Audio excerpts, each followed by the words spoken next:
another lead gen service to put a plan together. We did not ever execute on that plan.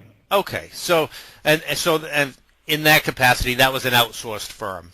I'm guessing you were taking a look at an outsourced firm. Okay, the reason I brought that up, and getting back to Rich, you asked me the question. Basically, why would you even consider working with me versus like a call center?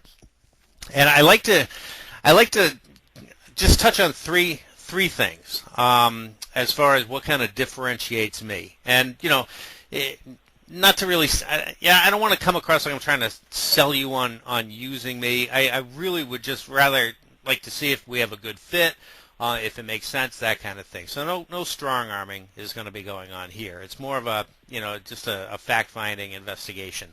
But there are some things you should know to make an educated decision as to who you want to use in this capacity, if anybody.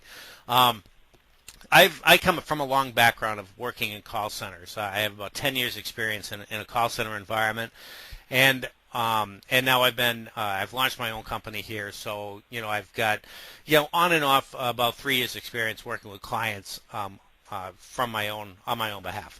So the biggest reason I decided to go on my own is, I'll just call it quantity versus quality. When you hook up with a call center, on average, you're going to find your average call center has about 25 reps on the front lines on the phones. Now, let's just say each of those make $2,000 a month. Basically, what that means to you is that company has an overhead right out of the gate of 25 times 2, $50,000 that they need to generate just to break even. Now, if they charge on average $750 a meeting, what that means is they're going to need to schedule 65 meetings before they even break even. So the reason that's important to you is their focus in a call center, and this is real world, I can attest to this personally, is their focus is on quantity. Basically, they're not all concerned about whether, a meeting has a good chance of closing for you guys as much as they are whether it's a billable meeting. Does it meet the minimum criteria of being able to charge for it? So what they do is they put the pressure on the reps to get a meeting now. They're not concerned that much about how good the meeting is as long as it's billable. So what you're going to find from a call center, and this is why I say, are you getting good ROI from your call center? Because they're going to take anything and everything, pretty much throw it over the fence and hope that you guys will pay for it. Okay, so I saw that as a big, kind of a conflict of interest with a call center and their clients. And you're going to also find that the client turnover for call centers is really high too.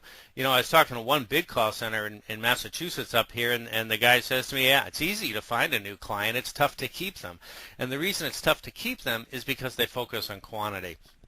Now, me, B2B Introductions is my company. It's just me. My overhead is really low, so I have the luxury of focusing on quality. And quite frankly, I'd rather give you 3 meetings in a month that are solid pipeline, have a good chance of closing, versus 30 meetings where you're paying for all 30 meetings and basically they're junk. Okay, so that's probably one of the biggest differentiators between me and a call center is that quality versus quantity focus. The other thing, this is point number 2 that I like to make. In a call center, not only is the client turnover really high, but the rep, the people on the front line, their turnover is extremely high. It probably doesn't come as a surprise to you. It's probably, on average, 80% turnover annually. The last call center I worked for, this is even going to sound logical, but the turnover was 125%. Well, how can it be more than 100%? They had about 35 reps on the phones, and each week one person would leave. So in a year, 50 people left, and there's only 35. So yeah, oddly enough, the math does come out to over 100% turnover. Now, why that's important to you is, a call center may have like the most intelligent owner on the planet, and they may have fantastic managers running the show. But the bottom line is the people that represent your company are the people that are on the front lines. And every call center I know employs temp agencies to help them find people.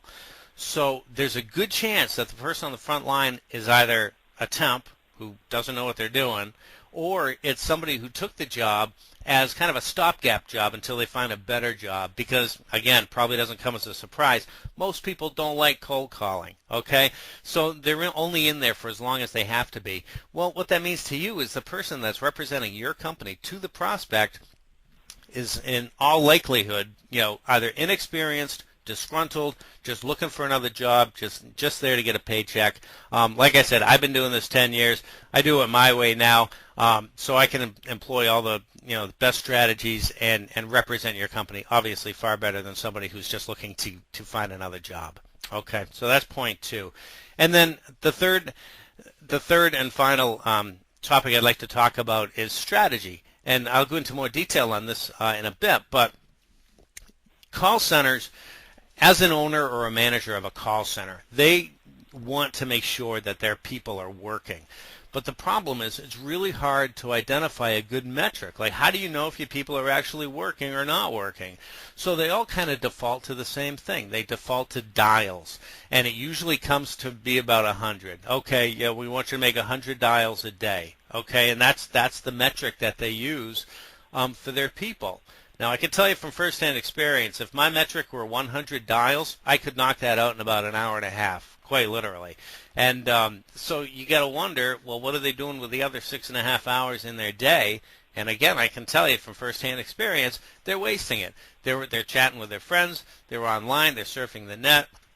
And what they're doing is they're stretching out those 100 dials to fill up the 8 hours that they're supposed to be there, because that's their metric. So it's a really poor strategy, not only on how to tell if your people are working, but I just read an article in Forbes. It's on my LinkedIn profile. Forbes.com has an article, and the title was "Why Executives Do Not Answer Their Desk Phone." It was not do they answer their desk phone, it's why they don't. So the presupposition is they don't answer their desk phone, and they don't. You dial 100 people, at best, you're going to talk to 5, okay? So, I read that article, and it's pretty intuitive. Yeah, exactly. So it's like, so how do you get around it? So if your metric is dials, you're already starting at like an 80 to 90, if not 95% handicap, because these people are not going to answer their phone. So the question is, how do you get around that, right? If they don't answer their phone and you're using their phone, what do? Right? Well, you could send them an email. Absolutely. Emails work great, but here's the challenge with email. I talk to executive assistants for these executives all day long, and they tell me, and I've heard on many more than one occasion, these executives get probably 150 emails a day. So the question is, well, how do you stand out from that? How do you get your email noticed? I've obviously developed strategies to do that. But let's say you don't know how to do that. Then what do? You leave a voicemail? Virtually anybody you talk to in this business is going to tell you that voicemails do not work. Now, the problem with that is that voicemails do work. It's not the mechanic. It's not the vehicle. It's the message, right? So they don't know how to get voicemails to work. So virtually nobody will leave a voicemail because, they'll be wasting their time, and they don't want to use up that 6.5 hours of free time they have every day. So they're not going to leave a voicemail. And even if they do, it's not going to be an effective voicemail.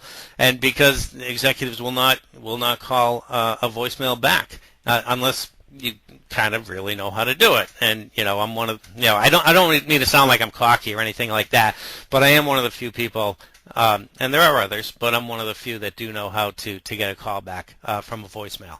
So that being the case, those are my 3 differentiators, and I think they're pretty significant. But let me stop myself there before I launch into like actual strategies. And do you have any questions about